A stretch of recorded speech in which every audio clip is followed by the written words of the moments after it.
Okay. Federico, ciao. Thank you so much for joining us.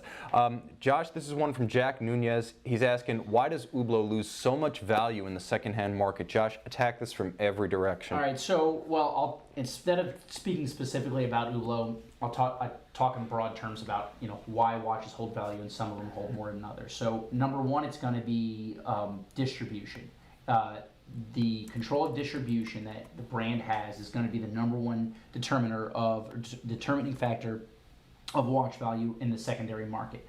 If the brand is letting anyone and everyone sell their watch and not paying attention to discounts and whatnot, then whatever discount's going to be allowed in the boutiques or by authorized dealers is going to take off the value of the watch eventually. So which means that if the watch has a $30,000 retail, but it can be bought at 30% off, then that first $10,000 in retail price is worthless. Now we're working off of what it actually sells for in the boutique. So that's why Rolex has an extremely tight control over their distribution and holds so much value, because if Rolex catches you selling a Rolex Submariner at a X amount of discount, if anything at all, or say Daytona or something along those lines, they're going to take the account from you, and that's money in the bank having Rolex.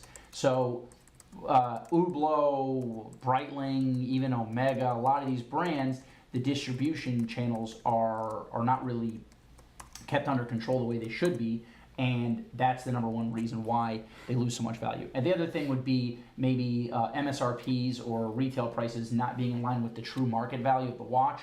So even though, of course, there's always going to be a premium between the market value or what we buy and sell the watches for trading in the market and what the MSRP is, there should be some reason why a watch is going to be worth X amount of dollars. So, a Rolex Submariner is going to be, right now it's $8,500. They trade somewhat close to that. And so, you can see. And we're talking about the Sub C, just to clarify. Yeah, exactly, the newest Submariner. Whereas if you're going to be buying a 44 millimeter Big Bang that has a $13,000 or $14,000 retail, I mean, from a lot of ADs, unfortunately, those watches can be had at a large discount, which is going to affect the value. And you can see them on the pre-owned market for roughly 50% of the value.